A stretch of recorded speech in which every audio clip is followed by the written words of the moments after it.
Chapter 16. What happened about the statues? "What an extraordinary place!" cried Lucy. "All those stone animals, and people too. It's like a museum." "Hush," said Susan. "Aslan's doing something." He was indeed. He had bounded up to the stone lion and breathed on him. Then, without waiting for a moment, he whisked around, almost as if he had been a cat chasing its tail, and breathed also on the stone dwarf, which, as you remember, was standing a few feet from the lion with his back to it. Then he pounced on a tall stone dryad, which stood beyond the dwarf, turned rapidly aside to deal with the stone rabbit on his right, and rushed on to two centaurs. But at that moment Lucy said, "Oh, Susan, look! Look at that lion!" I expect you've seen someone put a lighted match to a bit of newspaper which is propped up in the fireplace in an unlit fire. And for a second, nothing seems to have happened. And then you notice a tiny streak of flame creeping along the edge of the newspaper. It was like that now. For a second after Aslan had breathed upon him, the stone lion looked just the same. Then a tiny streak of gold began to run along his white marble back. Then it spread. Then the color seemed to lick all over him, as the flame licks all over a bit of paper. Then, while his hindquarters were still obviously stone, the lion shook his mane, and all the heavy stone folds rippled into living hair. Then he opened a great red mouth, warm and living, and gave a prodigious yawn. And now his hind legs had come to life. He lifted one of them and scratched himself. Then, having caught sight of Aslan, he went bounding after him, and frisking round him, whimpering with delight and jumping up to lick his face. Of course, the children's eyes turned to follow the lion, but the sight they saw was so wonderful that they soon forgot about him. Everywhere the statues were coming to life. The courtyard looked no longer like a museum, it looked more like a zoo. Creatures were running after Aslan and dancing round him till he was almost hidden in the crowd. Instead of all that deadly white, the courtyard was now a blaze of colors. Glossy chestnut sides of centaurs, indigo horns of unicorns, dazzling plumage of birds, reddy brown of foxes, dogs, and satyrs, yellow stockings and crimson hoods of dwarfs, and the birch girls in silver, and the beech girls in fresh transparent green, and the larch girls in green so bright that it was almost yellow. And instead of the deadly silence, the whole place rang with a sound of happy roarings, brayings, yelpings, barkings, squealings, cooings, neighings, stampings, shouts, hurrahs, songs, and laughter. "Oh," said Susan in a different tone. "Look, is it safe?" Lucy looked and saw that Aslan had just breathed on the feet of the stone giant. "It's all right," shouted Aslan joyously. "Once the feet are put right, all the rest of him will follow." "That wasn't exactly what I meant," whispered Susan to Lucy, but it was too late to do anything about it now, even if Aslan would have listened to her. The change was already creeping up the giant's legs. Now he was moving his feet. A moment later, he lifted the club off his shoulder, rubbed his eyes, and said, "Bless me, I must have been asleep. Now, where's that dratted little witch was running about on the ground? Somewhere just by my feet it was." But when everyone had shouted up to him to explain what had really happened, and when the giant had put his hand to his ear and got them to repeat it all again, so that at last he understood, then he bowed down till his head was no further off the ground than the top of a haystack. He touched his cap repeatedly to Aslan, beaming all over his honest, ugly face. Giants of any sort are now so rare in England, and so few giants are good-tempered that 10 to 1 you've never seen a giant when his face is beaming. It's a sight well worth looking at. "Now for the inside of this house," said Aslan. "Look alive, everyone, upstairs and downstairs and in my lady's chamber. Leave no corner unsearched. You never know where some poor prisoner may be concealed." And into the interior they all rushed, and for several minutes the whole of that dark, horrible, fusty old castle echoed with the openings of windows and with everyone's voices crying out at once, "Don't forget the dungeons! Give us a hand with this door! Here's another little winding stair! Oh, I say, here's a poor kangaroo! Call Aslan! Phew, how it smells in here! Look out for trapdoors! Up here!" There are a whole lot more on the landing. But the best of all was when Lucy came rushing upstairs, shouting out, Aslan! Aslan, I found Mr. Tumnus! Oh, do come quick! A moment later, Lucy and the little fawn were holding each other by both hands and dancing round and round for joy. The little chap was none the worse for having been a statue, and was of course very interested in all that she had to tell him. But at last the ransacking of the witch's fortress was ended. The whole castle stood empty, with every door and window open, and the light and the sweet spring air flooding into all the dark and evil places which needed them so badly. The whole crowd of liberated statues surged back into the courtyard, and it was then that someone, Tumnus, I think, first said, "But how are we going to get out?" For Aslan had got in by a jump, and the gates were still locked.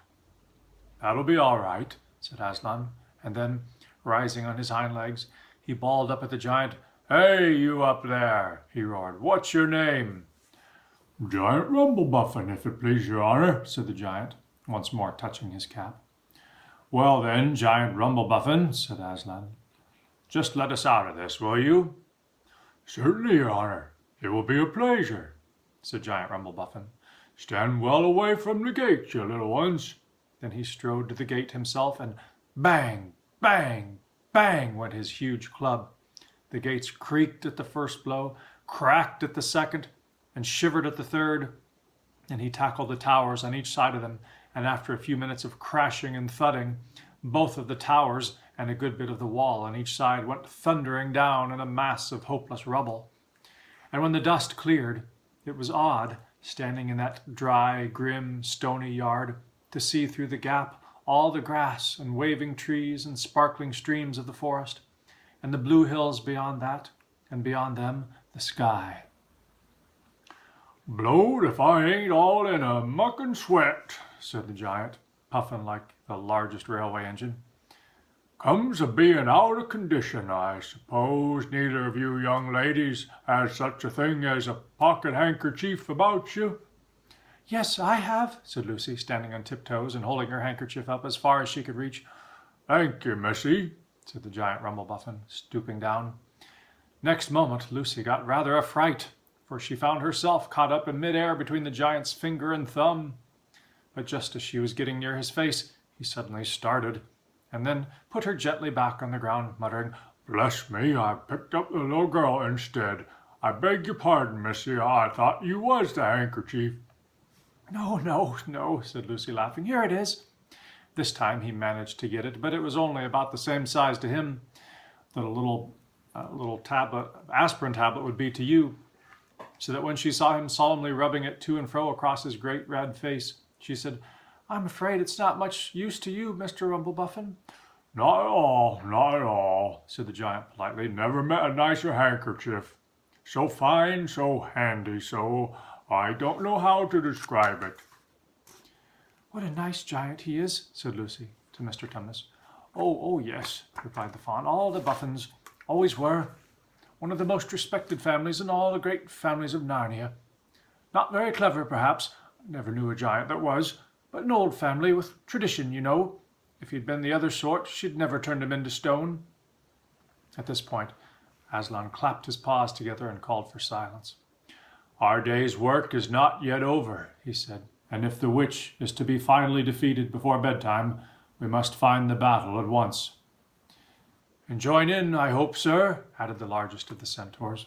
"Of course," said Aslan. "And now, those who can't keep up, that is, children, dwarfs, and small animals, must ride on the backs of those who can, that is, lions, centaurs, unicorns, horses, giants, and eagles. Those who are good with their noses must come in the front with us lions to smell out where the battle is. Look lively and sort yourselves." And with a great deal of bustle and cheering, they did. The most pleased of the lot was the other lion, who kept running about everywhere, pretending to be very busy, but really in order to say to everyone he met, "Did you hear what he said? Us lions? That means him and me. Us lions. That's what I like about Aslan. No side, no standoffishness. Us lions. That means him and me." At least he went on saying this until Aslan had loaded him up with 3 dwarves, 1 dryad, 2 rabbits, and a hedgehog. That steadied him a bit. When all were ready, It was a big sheepdog who actually helped Aslan most in getting them sorted into their proper order. They set out through the gap in the castle wall. At first, the lions and dogs went nosing about in all directions, but then suddenly one great hound picked up the scent and gave a bay. There was no time lost after that. Soon all the dogs and lions and wolves and other hunting animals were going at full speed with their noses to the ground, and all the others streaked out for about a half a mile behind them, following as fast as they could. The noise was like an English fox hunt, only better, because every now and then with the music of the hounds was mixed the roar of the other lion, and sometimes the far deeper and more awful roar of Aslan himself. Faster and faster they went as the scent became easier and easier to follow. And then, just as they came to the last curve in a narrow winding valley, Lucy heard above all these noises another noise, a different one, which gave her a queer feeling inside. It was the noise of shouts and shrieks and of the clashing of metal against metal. Then they came out of the narrow valley, and at once she saw the reason. There stood Peter and Edmund and all the rest of Aslan's army, fighting desperately against the crowd of horrible creatures whom she had seen last night. Only now, in the daylight, they looked even stranger and more evil and more deformed. There also seemed to be far more of them. Peter's army, which had their backs to her, looked terribly few, and there were statues dotted all over the battlefield, so apparently the witch had been using her wand. But she did not seem to be using it now. She was fighting with her stone knife. It was Peter she was fighting, both of them going at it so hard that Lucy could hardly make out what was happening. She only saw the stone knife and Peter's sword flashing so quickly that they looked like 3 knives and 3 swords. That pair were in the center. On each side, the lines stretched out. Horrible things were happening wherever she looked.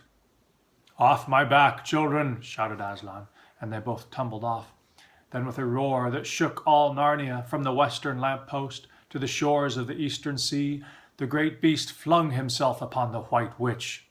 Lucy saw her face lifted toward him for 1 second with an expression of terror and amazement. Then the lion and the witch had rolled over together, but with the witch underneath.